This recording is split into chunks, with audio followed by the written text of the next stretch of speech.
go! It's the Panther Podcast, brought to you by Plainfield High School.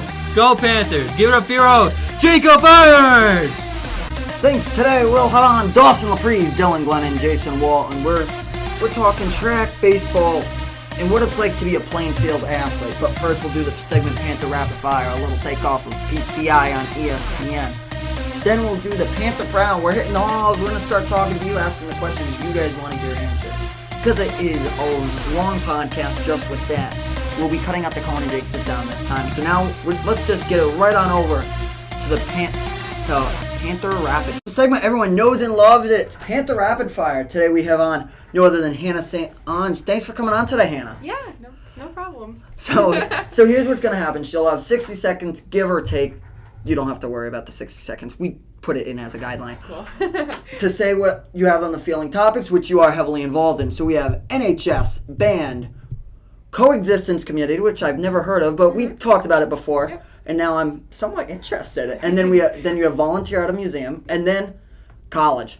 All right, so let's start it off with the big one here, NHS. So I know we've had a long list. We've had Kyle and Rachel, and then we have you for NHS. So I know Mr. Plainfield's coming up. Fun time. Could you give us any more details? Well, we really need people to get their applications in for that, or their sign-ups, Yep. because we're not having a lot of people who are actually handing in the paper. They've gone out, but they haven't been handed in.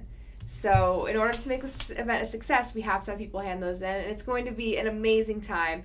It's not like a pageant, it's a parody pageant, so it's going to be a ton of fun. It's basically just kind of a last hurrah for the senior boys. And there's the beachwear part of it, which is like you can do fun tank tops and like inner tubes, things like that. Yeah. And then like the talent portion, so it's gonna be a lot of fun. I know a bunch of my track guys were really wanting to do it because it's gonna be a fun time before you get to. It's a nice conclusion of your senior year. Yeah. It's like Pima is for the senior girls. Is Yes. You get that kind of last hurrah with your friends. And for us this year at Pima, it was such a good time. We had an awesome group because everyone was very tight-knit. There was no, I want the crown. Like, it wasn't about that. It was just about having fun. Because that's the kind of which everyone saw was that it was a fun group of girls, in which I know a decent amount on the stage. They were all having a good time. Mm-hmm. You all went out there. You all did your best. And you did not care who came across with the crown. Mm-hmm. All right, and then we're going to... Some people may associate you with the band. You're the face of the march. The face of it. I wouldn't say the face of it. Oh, yes, you are. When you're driving that tractor down... Oh, my God, the tractor. The tractor makes me laugh. Blocking traffic the morning of the competition. Yeah, that was good. There was a lot of very angry parents when I was driving that down the hill. But you're literally the face of the band. I would associate you with band. So, so could you give us any details of what goes on with the band life? Well, I play multiple different instruments. I play oboe is my main instrument, so I play that in the symphonic band. And I actually had a solo this year on oboe during marching band, which is something that's not very heard of because you don't normally play oboe in marching band because you can't march with it. But I had a standing still solo, so that was really fun. And then I played timpani during the marching band and then the previous indoor season of last year. And that was a ton of fun. It's just really fun to drum. And then I also played piano for my freshman, sophomore, and junior years of marching band. Jeez. I would agree. To pound on something. Sometimes when you've had a bad day, it's just fun to go. And to make some music with it is even better. And then you have the Coexistence Committee, which I've never heard of, but I think we're going to try and get the word out there. So what is it? So Coexistence Committee participates in 2 different programs, one of which we just started, and Encountering Survivors is the first one. And I did this my freshman year, and basically Encountering Survivors puts you into contact with Holocaust survivors or their families. And it's a very small, intimate group, so there'll only be about 4 to 5 kids and then 2 teachers that go, and usually they take you either into their home or their workplace, and you basically interview them about their experiences, so you learn about people of other cultures, and you're basically just seeing the bigger picture of the world outside of your own little bubble. And Encountering Differences does pretty much the same thing, except it puts you into contact with someone who was involved in the civil rights movement. Mm-hmm. And so we just had our closing ceremonies yesterday. We interviewed a lawyer named Lonnie Braxton, and he was amazing. His story was so inspiring. He failed the bar exam twice, and now he's been a lawyer for many, many years. So he took those failures that he had and turned them into successes because he learned from them.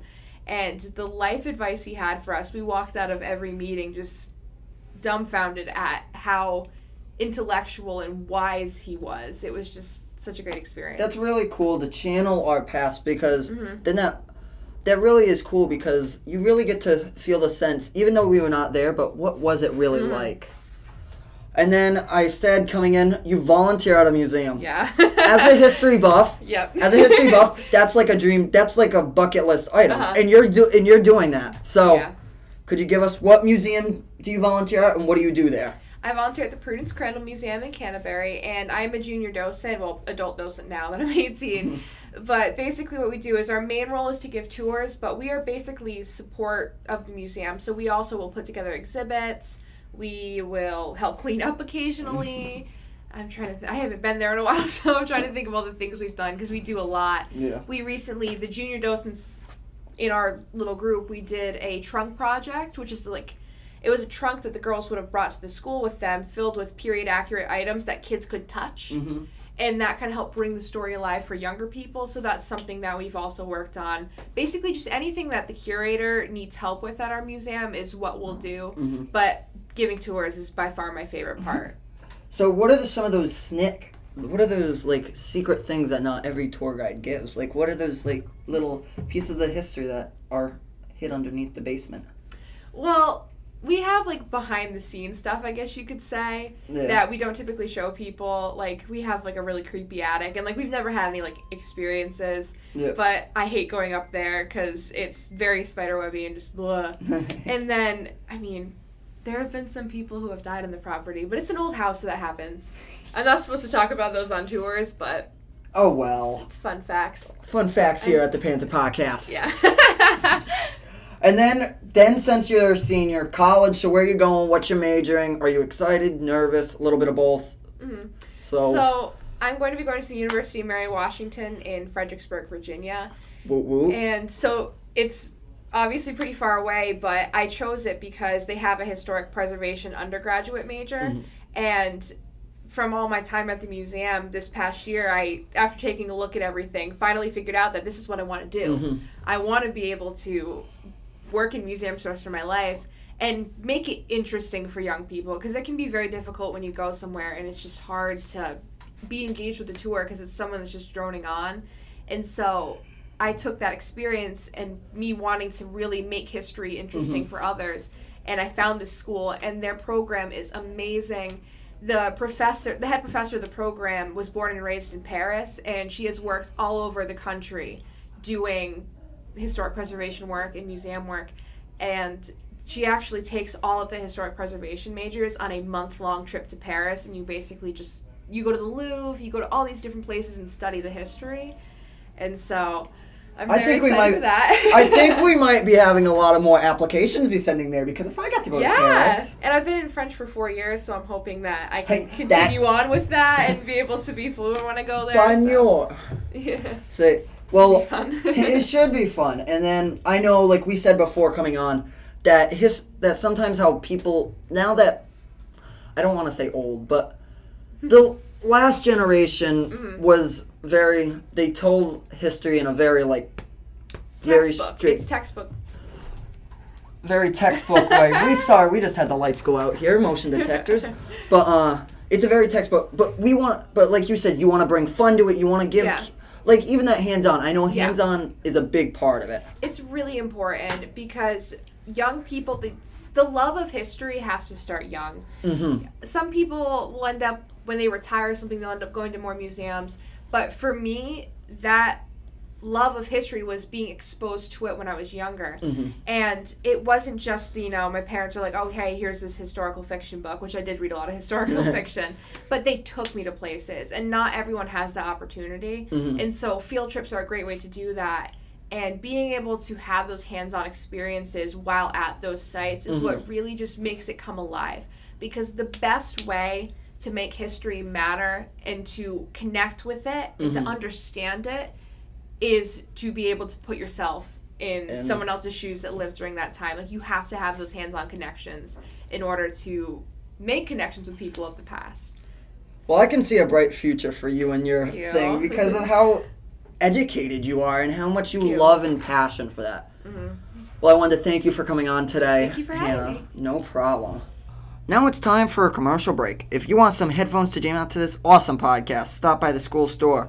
They have headphones, snacks, $5 pop sockets, and Panther gear, so give them a try. Now let's get back to the podcast. Hey guys, now it's time for Panther Pros. We're going to be hitting the halls and talking to you. Let's go in the sophomore hallway, and I found upon my number one friend, Jacob Walton. So Jacob, everyone notices the blonde hair. So what was the significance of the blonde hair for the track season? It just brought us closer together, and it was just a bonding thing. A bonding thing? I know I didn't do it, but that's Yeah. for a different story. All right, that's going to be it from the Now I'm with, and I found him in the halls, Matt DeRozier. Yep. Matt, big time coming up, state and ECC run. Yep. How's it looking right now? Well, right now we're sitting at 15-4. We just beat Turtle out yesterday. We play Killingly either tomorrow or Monday, and that'll be my last regular season pitching performance as a member of this school. So that's gonna be. That's got to be a touching moment because Yeah.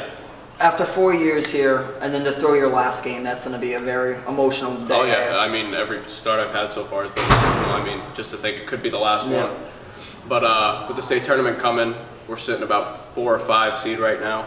And And, you should be able to pull a decent amount of home Yeah, games. exactly. So say we win on our last regular season game, we'll sit 2nd or 3rd seed in the state. So All right, well, that's good to hear. Yep. Do good. Thank you very much. I was in the library and I found my good friend Zach Lewis. So, Zach, you're on the golf team. How's the season looking? It's pretty good. Right now we're 9-2. We just beat Wheeler yesterday, so now the following week we just have to beat Turtle and we get our first golf banner. That's going to be pretty cool to see.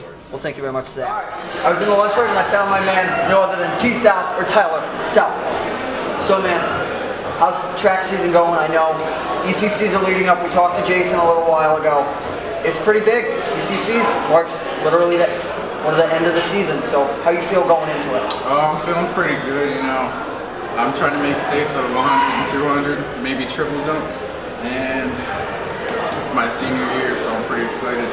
Pretty excited. Well, thank you for giving us the time to interview you. Enjoy your lunch.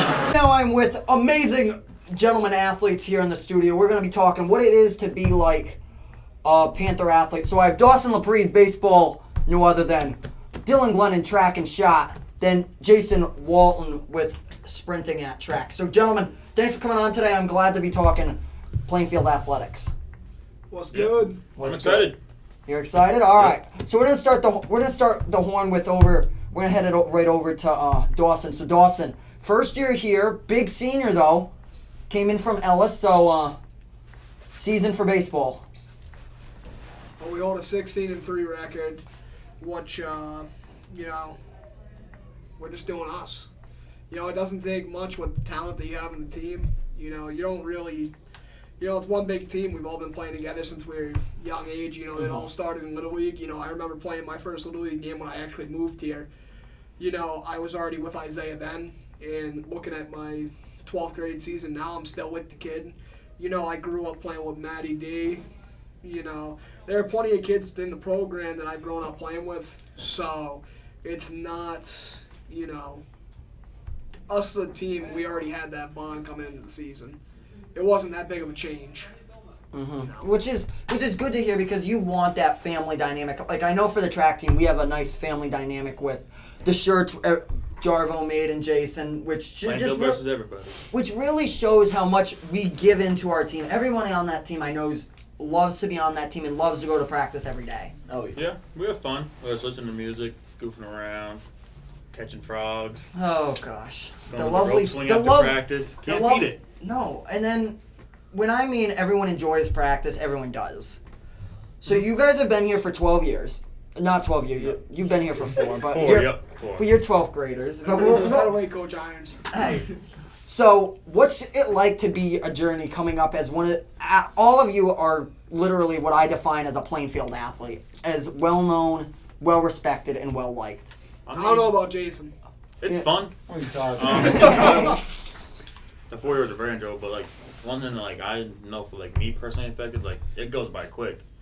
Like I remember being a sophomore going, I got 2 more years, and then now here I am senior year, and I mean, part of me doesn't want it to end, but the next part of me wants to be like, all right, ready for the next phase, see what life holds. But Yeah. Because you have a big future coming. You're gonna be throwing at CCSU with the hammer and shot. Yep. So that's something to look forward to. You play D1 to get to throw D1. That's a big event to go into D1. Going Division One's always fun.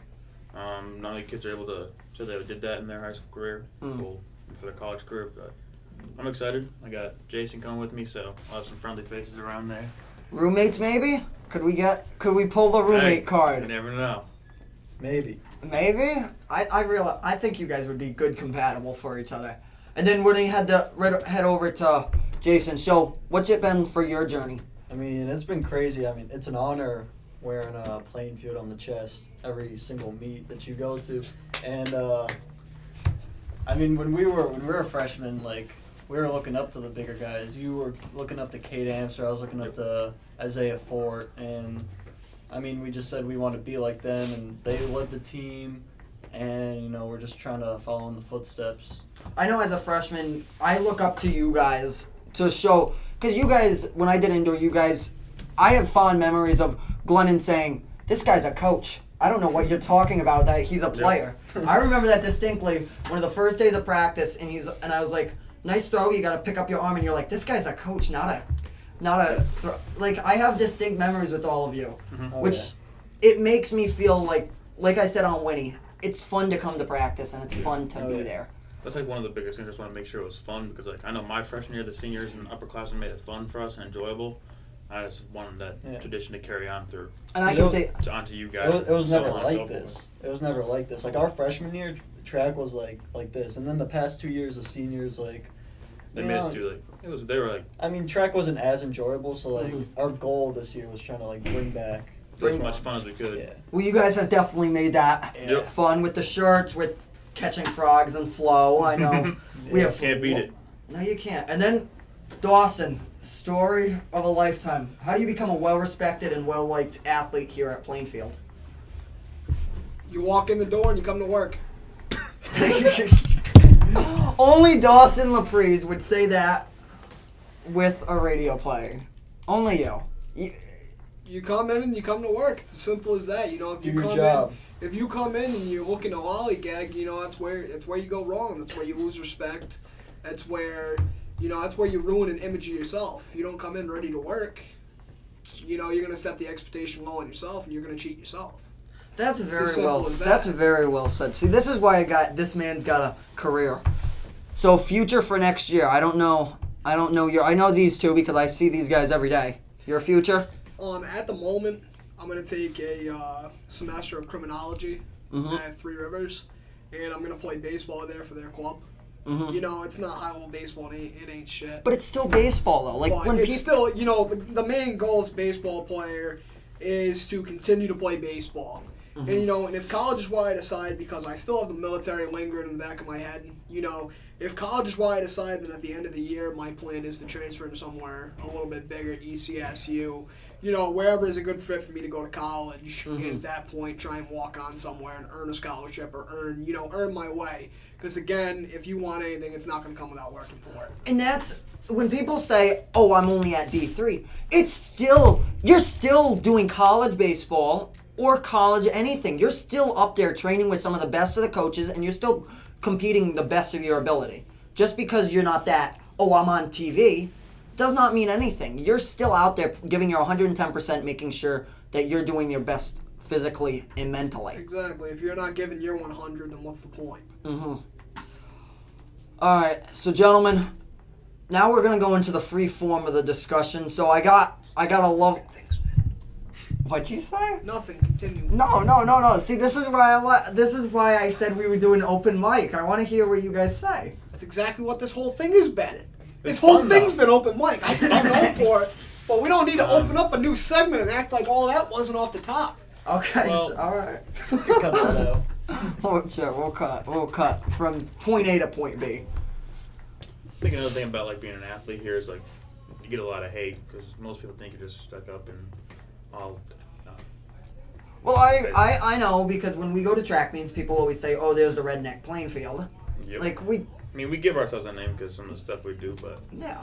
You know, I can We're not say here to hurt anybody. Yeah, we're just here to go out there, do our best, and show true athletics. I can tell you now, like before I transferred back, coming back to Plainfield, you know, that was a big move for me because for one, I miss all my best friends, and for two, Ellis Tech wasn't this place for me.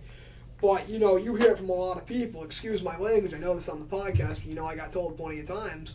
You know, you're gonna turn into a Plainfield douchebag. That's what Plainfield is labeled as, seen by many of the other schools in the area. And that's just something that comes along with the title of being a Plainfield Panther, as much as that sucks. But as long as you go out and compete, you know, that keeps their mouth shut.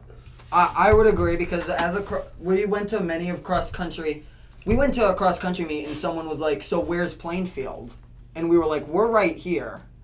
And the guy was trying to be snarky with me, and my fellow teammate Matt Spate was like, "What did he just say?" That he didn't think of us as a threat, but we beat them in the end, of course. But people just associate that Plainfield isn't a strong athletic But holder. after so many years of Plainfield being so strong, it's almost like, you know, us as a school have a target on our back from plenty of other schools just because of the success level of the programs here. Exactly. You know, that might not be the case for all programs, but, you know, in the most part, you know, our players come to work no matter what sport it is. Exactly. They always put down good, you know, do good. I'm going to bring up, we had Chris Peasley on the last episode. He comes to work no matter what season it is. He was in football. He was an amazing tight end. That man can catch a ball no matter where Connor Davis placed it. Wait, you don't think so? Chris good dude. Okay. and then we'll go with basketball. He grinded out, and then baseball right now. He's grinding it out behind the. I feel like I missed something. Speak your mind. It's open mic. Come on, like. I can edit. Please remember that. Chris, a good dude. Okay. Very good basketball. He was very good at. Very good. Like what I've seen during games, he was very good at. Very tight good end. basketball player. Very good baseball player. He was like, he was one of the tight ends that were good at like run blocking and pass blocking when he had to. Like most tight ends. He's a can't do massive that. humanity. You know, Yeah. you don't get a 6'5" tight end. Just You don't coming get kids out of like him fucking that woodwork. much. You don't come, as I like to call him. You don't get not everybody gets a Thor. Yep. Like this man's a force to be reckoned He with. was a big key for our football team, both sides of the ball. Exactly. Because He's him playing D end, he's too big. Like he would stick his hand up and smack Just- down balls. So that's it. Exactly. He's he's a guy that you have to game plan for. Oh yeah. That's exactly what it is. You can't We've walk. had coaches come You up can't. to us You and can't tell us walk. that. You can't walk in and just say, "All right, you in this scheme cover him." You know, it doesn't work like that. It's in this scheme you need these guys here because he's dangerous. It's simple as that. Like after games, we'd have me and Isaiah play defensive tackle with me. We'd have coaches come up to us and say we game plan to stop you two, and sometimes they would, and sometimes they wouldn't because Isaiah's a big kid. Like think about us as like Fat. most D tackles can man one hole pretty good, but Yeah. Isaiah has the ability to man two, so he got that double threat. Isaiah's an amazing athlete. No matter which way you talk about it, amazing athlete. All of you guys in here, I know we have lovely athletes in the building. You guys are all threats to be reckoned with. I know for Jason Walton. Jason Walton is playing. People look at his times. Like I have a friend on St. Bernardine, like they just plan for him. They plan for him. They want to see where he's going to be. Because they know he has the threat level. Yeah, but Jason can score a lot of here's points an in honest track. question. How do you plan a threat in track? Well, the way How it are you works going to is stop like a time? they're gonna guess where we like dual meets where we score for like our division. Like we'll put Jason as many events as possible where we know he's gonna dominate points. So other teams will plan against that and place kids like to snag a second and third, which will outrank the first, or they'll stack other events where we don't have anybody. That's what they do. Which is a very good point. People don't think track is strategic. Track is all strategicness of where you're going to put your top guys and where are you going to place them. Like we lost to Wyndham for our divisional meet. That's what it came down to. 4 points, something like that. It was literally. And you want to know? I found out from my connections. That's what it came down Their to. two pole vaulters have one guy pole vaulted all You wanna know season. what I Another found guy out they from just my put in there connections? said go pole Their two vault. pole Go vaulters open height and have get points. one guy pole That's all vaulted you all gotta season, do. another guy they just put in there. So Anything they else to pole talk vault. about, gentlemen? And you get points. That's all I Not got. really. I know you gotta get back to Anything public else to talk speaking. I about, know you Joe? gotta get to, and then you gotta get back to right down the hall. I know you Not gotta get back happening. to public Come on. speaking. I know you So gotta now get that brings up back- you gotta another get topic back I would like to Let down. academics. So Not how do you happening? balance? So now How that do you brings guys up balance? another topic. I mean, well, Academics. So how do you balancing ain't that hard for me. You got How do you guys I'll tell you. balance? study halls, independent studies. Balancing ain't that hard. You have two gyms. I'll tell you. That's kind of what. I'll tell you now. I'll tell you now. I got 2 study halls. I got. I'll tell you now. I'll tell you now. I'll tell you now. I got 2 study I halls. come into school I got late, I work photography, to I every got single gym. day. How many tardies you got, Dawson? I come into school Over late. today, I work to 100 Over class 100 tardies, tardies. 100 class absences. Holy crap! So, I'm not gonna sit here and say I'm the most on-time guy in the world, but my grades are pretty good. I'm not gonna sit Hey, here. that's a As long as the grades are good, I That's really, I don't like really is don't care like about my grades are job. pretty school good. holds us Hey, like that's an a- absent rule. As long You as go the to grades prom. are good, That's I the only really, thing I don't like is really kind don't of care about my nonsense. job. It's like, it doesn't really affect us. Like, look at me in Dawson. I've missed a handful of days and I'm tardy. You come in tardy, almost it all don't the time. matter. And my grades are still perfectly fine. It hasn't affected me anyway. You come in tardy. Then we go over to Mr. AP over here. AP English after winning. AP douche. After AP English, we flew down the highway. So Tough. It's tough. after Mr. AP Parrish has we us. flew down He the has us by highway. the throat. So, But other than that, it's fine. I got study hall, Well, other than that, it's digital fine. design again, Study hall. AP English. So Digital design. your day's pretty lax. it's simple. That's a good thing about being a senior is like your schedule's Your day's you pretty usually have lax. one class to pass. That's usually Yeah. for most people. And other than that, it's just your schedule's free time.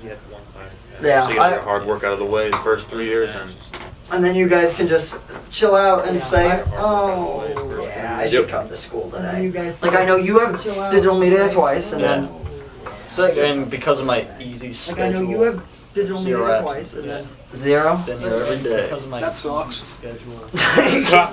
It's simple. zero. I can't do that. Like as soon as football ended, I took a couple days off. I have nothing. So I was here all during football. I missed nothing one better day to during football. Ended, I took a couple days off. Because He wouldn't start us. We missed a day of practice. Smith works hard.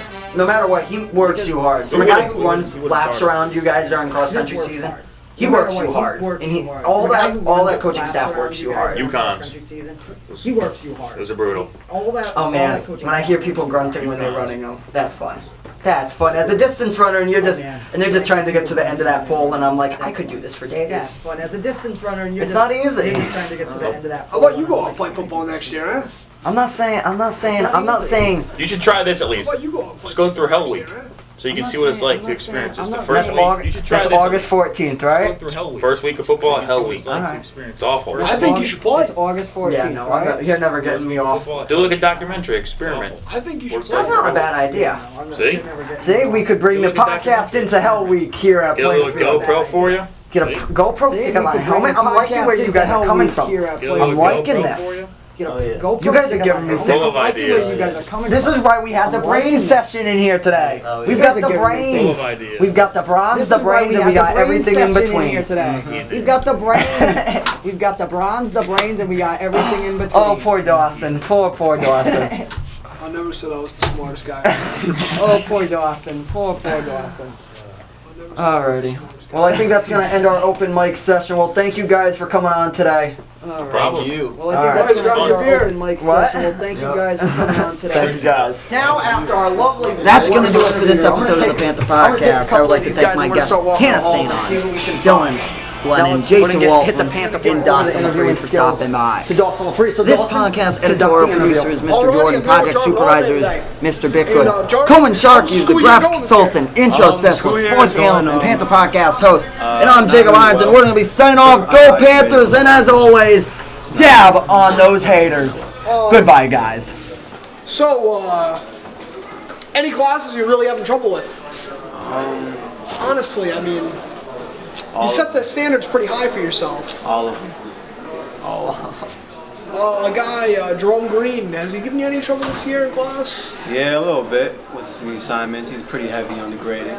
Not really helpful with that. What did you think about his project today, the PowerPoint that you had to go and do?